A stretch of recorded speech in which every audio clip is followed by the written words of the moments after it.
On the real estate front, I know it's different for farmland because they're often in floodplains and things like that. But a real estate question for me would be, when you have a natural disaster like this in an area like ours or Merritt or Princeton or any there where we've had these problems now, how does that affect the real estate market? Because it must affect the market. Yes, it absolutely does. What happens to our property values after a flood? That's, there's one thing that being in a floodplain, some people didn't think you could get insurance on your property if you're in a floodplain, which you can. You just pay a little bit more. But actually what happens after a flood, and these are big floods, this isn't just a little flood. Actually, studies show varied relationships between flood mapping and property values. The majority indicate that floodplain disclosure reduces the real estate value anywhere between 1% and 4%. So that's relatively small amount. However, an actual flood event like we've just had tends to decrease housing values from 18 to 25%.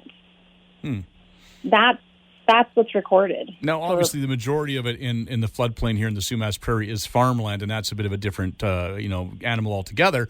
But still, that is a significant amount.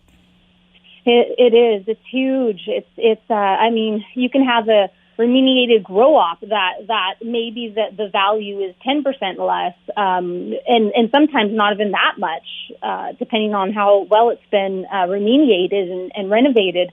But 18 to 25%, that's huge numbers, especially of the values that we have here in the valley anyways. Mm-hmm.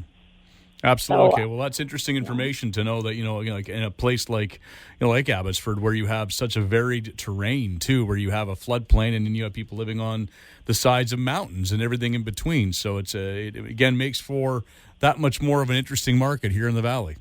It sure does. And what's interesting is, the last time, we had a flood like this was in the 40s, and, we forget, when time passes, they say time heals all wounds, but time also helps you forget things. And when something's so near, like what just happened, it's going to take many years, I think, before that can correct or at least get close back to normal, or not normal, but what we've seen, what we've had lately, because the floods of the 40s didn't affect the pricing in the valley,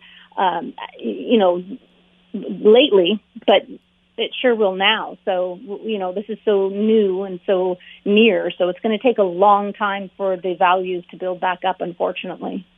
Not exactly great news, but on the plus side, again, most of it is going to be agricultural, which will, I guess, not have the same kind of effect as they have to then rebuild their farmland and their crops and their animals and like that, which I'm sure is going to take time and going to take a lot of work. And our thoughts are definitely with all the farmers and everything they're doing to get through all this, which can't be easy.